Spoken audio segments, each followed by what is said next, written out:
보고 싶은 대로 보면 안 됩니다. 안녕하세요, 김진짜입니다. 멕시코와의 평가전에서 2대2로 무승부를 거뒀죠. 리뷰 바로 들어갑니다. 자, 일단 손흥민, 오영규 선수의 골이 지렸어요. 역시 유럽에서 먹히는 공격수들은 다르긴 달라. 자, 그리고 오늘 손흥민 선수가 교체 투입되고 나서 왼쪽 윙으로 뛰었고 오영규 선수가 원톱으로 뛰었어요. 나쁘지 않았습니다. 그 상태에서 두 골 넣었으니까. 하지만 그럼에도 저는 손흥민 선수 원톱이 플랜 A가 돼야 된다고 생각해요. 그 자세한 이유는 이전 영상에서 말씀드렸고, 오늘 첨언하고 싶은 건 손흥민 선수한테 왼쪽 측면에서 돌파를 시키는 건 최적의 롤이 아니다. 그리고 손흥민 선수를 왼쪽에 나서 열심히 수비하게 만드는 건 우리 대표팀이 가진 가장 날카로운 창을 무디게 만드는 거다. 우리 스스로. 그리고 손흥민 선수가 측면에서 수비하다 보면 저 밑에까지 내려가요. 그럼 거기서 공을 뺏어도 역습의 선봉장 역할을 할 수가 없습니다. 너무 멀어. 그러니까 후반에 멕시코가 우리 가둬놓고 계속 패는 거예요. 손흥민 원톱에 있었으면 상대가 다 무른다고. 우리도 쭉쭉 밀고 올라갈 수 있고. 그리고 그 장면이 경기 종료 직전에 나왔잖아요. 정상빈이 왼쪽 윙으로 서고 손흥민 선수가 원톱으로 섰을 때 뒷공간 침투해서 슈팅까지 좋았다고요. 자, 물론 오영규 선수 폼이 너무 좋아요. 하지만 손흥민을 왼쪽에 쓰는 건 여전히 아쉽다. 아니면 10월달 평가전에 둘이 투톱 써보는 건 어떨까요? 자, 그리고 이런 얘기는 정말 제가 하기 싫은데 또 안 할 수도 없는 것 같습니다. 박용우 선수 얘기예요. 사실 축구 선수로서 그레벨까지 올라갔다는 것 자체로 저는 엄청난 리스펙을 합니다. 하지만 많은 분들이 그동안 지적하셨던 박용우 선수의 문제점, 활동량, 민첩성, 그리고 상대 공격수가 바로 옆에서 슈팅하고 있는데 보고만 있는 거, 이런 문제점들이 오늘도 똑같이 나왔습니다. 물론 때때로 굉장히 의욕적으로 압박 나가는 모습들도 있었어요. 태클도 하고. 하지만 결정적일 때 수비를 약간 놔버리는 듯한 모습이 또 나왔습니다. 그리고 저는 개인적으로 박용우 선수의 위치 선정도 좀 아쉬웠어요. 후반에 우리가 전방 압박을 했는데 공격 가담을 했던 김진규 선수, 그러니까 박용우 선수의 투 미들 파트너가 측면으로 압박을 쭉 갔어요. 그러면 미드필더가 2명밖에 없으니까 박용우 선수는 중앙을 지켜주는 게 맞거든요. 근데 김진규 따라서 사이드로 수비를 가더라고요. 그래서 중원이 텅텅 비었어요. 우리 미드필더가 아무도 없었어. 그런 순간적인 위치 선정의 선택이 굉장히 아쉬웠어요. 자, 박용우 선수의 수비 태도, 그리고 위치 선정, 이런 것들이 4-3-3의 3미들일 때도 문제가 됐었거든요. 근데 3-4-3의 2미들 중 하나로 박용우 선수를 쓴다? 훨씬 많이 뛰어야 되고 훨씬 부지런해야 되는데, 개인적으로는 정말 궁금해요. 제가 본 박용우 선수의 소극적인 수비 장면들을 홍명보 감독이 어떻게 생각하시는지. 선수로도 월드컵을 경험했고 감독으로도 월드컵을 경험하셨는데 그 정도의 수비 적극성으로 월드컵에서 경쟁력이 있을 거라고 생각하는지 정말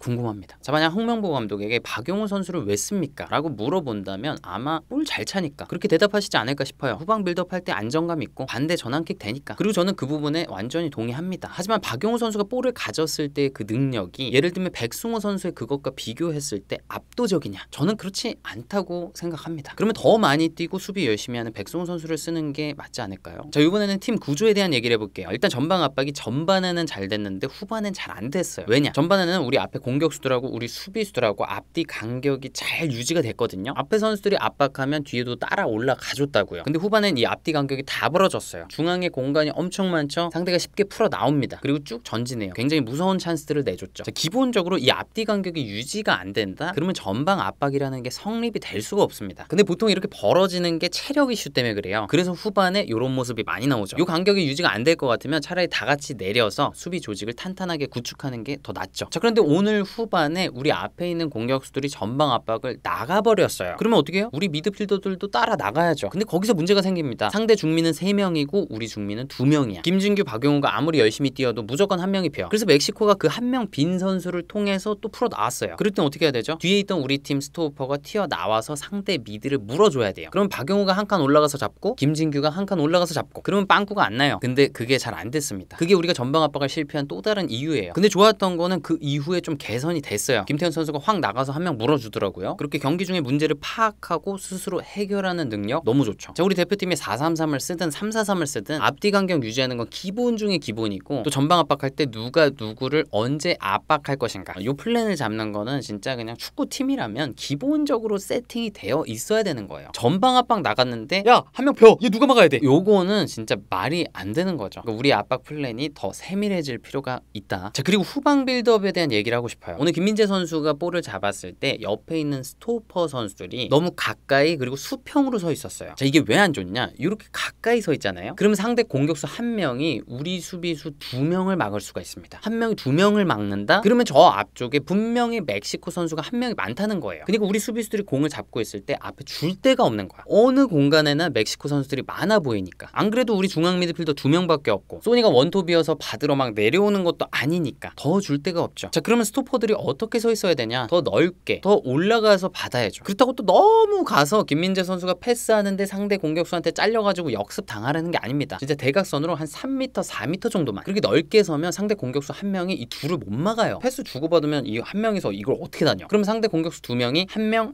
이렇게 붙겠죠. 그러면 앞쪽에 우리 선수들이 볼을 더 여유 있게 받을 수 있는 거예요. 그리고 스토퍼가 3m 정도 위쪽으로 위치한다? 그러면 여기 있던 윙백은 더 올라갈 수 있어요. 여기 있던 윙포워드는 하프 스페이스로 낄 수 있어. 그러면 김민재가 또 하프 스페이스에 있는 친구한테 패스를 찌를 수가 있습니다. 패스 옵션이 하나 더 생기는 거죠. 그러니까 스토퍼가 대각으로 3m만 올라가면 우리 팀 경기 자체가 다 바뀌는 거예요. 축구가 그렇습니다. 땅 따먹기거든. 그리고 우리 대표팀은 뒤에서 볼 돌릴 때 뒤에 쓸데없이 사람이 너무 많아요. 김민재 옆에 스토퍼들 바짝 붙어있죠. 거기에 박용훈 선수 또 라볼피아나 센터백 사이로 내려가서 볼 맞는 게 습관이 돼 있다 보니까 뒤쪽에 4명이 있어요. 그러니까 앞쪽에 볼 받아줄 선수가 부족하죠. 제가 볼 때 그 공간에 2명만 있어도 충분합니다. 그리고 박용훈 올라가고 스토퍼 한 명도 올라가고 그러면 멕시코 선수들이 물를 수밖에 없어요. 자, 그리고 그렇게 뒤쪽에 있는 선수들의 숫자를 줄이려면 이 스토퍼 선수들의 볼 플레잉 능력이 좋아야 됩니다. 거기서 좋은 볼이 안 오니까 박용훈 선수가 자꾸 내려가서 받으려고 하는 거예요. 그래야 좀 볼이 전진되니까. 하지만 오늘 우리 스토퍼들의 볼 플레잉 능력은 좀 아쉬웠습니다. 물론 멕시코 선수들이 압박 좋고 또 패스 카트 하려고 짱 보는 능력 그런 것들이 좋아서 쉽지 않았을 수 있습니다. 하지만 우리가 3백으로 월드컵에서 뭘 좀 해보려고 한다? 그러면 스토퍼들이 중미랑 볼 주고 받고 저게 하프 스페이스로 끼는 이강인 선수한테 예쁘게 쫙 깔리는 패스 넣어줄 수 있어야 돼요. 그리고 뒷공간으로 뛰는 오영규 선수한테도 로빙 패스 넣어줄 수 있어야 되고 그리고 여의치 않으면 반대 윙어한테 전환킥 때리는 거 그런 것도 돼야 돼요. 자, 물론 그러실 수 있습니다. 야, 그런 게 다 되면 레알의 딘 하위선이지 그게 쉽냐? 맞습니다. 맞는 얘기인데 저는 그래도 우리 스토퍼 선수들 충분히 할 수 있다고 생각해요. 물론 뭐 그 섬세함은 딘 하위선보다 조금 떨어질 수 있겠죠. 하지만 제가 말씀드리고 싶은 건 그런 공격적인 패스를 스토퍼들이 자꾸 시도해야 된다는 거예요. 그래야 이 3백으로 상대한테 데미지를 입힐 수 있습니다. 물론 전반에 김태현 선수는 뒷공간 킥도 때리고 몇 번 시도를 했어요. 근데 후반에는 두 스토퍼 선수 다 공격적인 패스를 시도할 생각조차 없어 보였어요. 공격적인 패스는 김민재